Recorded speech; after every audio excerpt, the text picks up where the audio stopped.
Alors un exercice inédit et tout à fait intéressant, hein, que je n'ai rencontré encore jamais dans aucun, bouquin, depuis que je fais des mathématiques.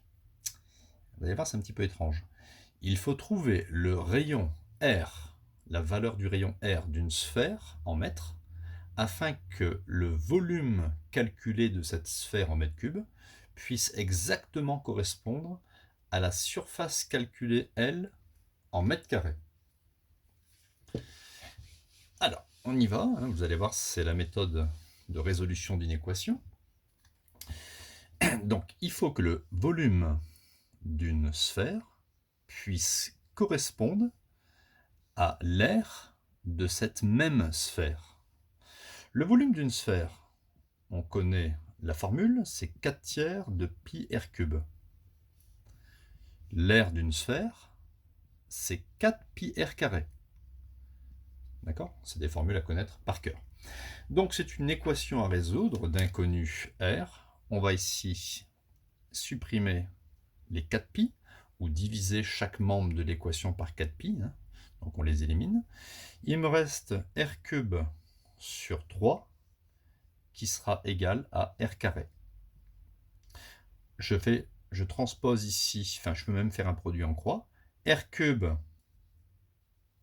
est égal à 3r carré, ce qui m'amène à r cube moins 3r carré est égal à 0. Je vais faire ici une factorisation. Je vais factoriser par r carré. Donc j'obtiens r carré multiplié par quoi pour obtenir r cube?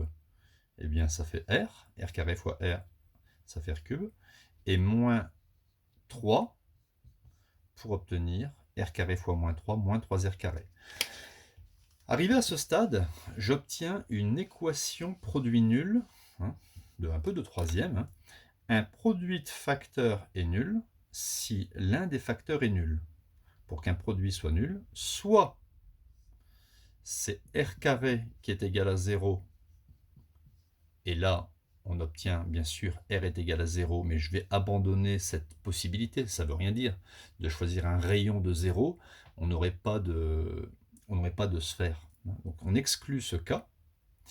Ou bien, c'est r moins 3 qui est égal à 0. Si je transpose le moins 3, j'obtiens r égale plus 3 mètres. Conclusion, si vous considérez le rayon d'une sphère est égal à 3 mètres, eh bien son volume calculé va correspondre exactement à la surface de la sphère.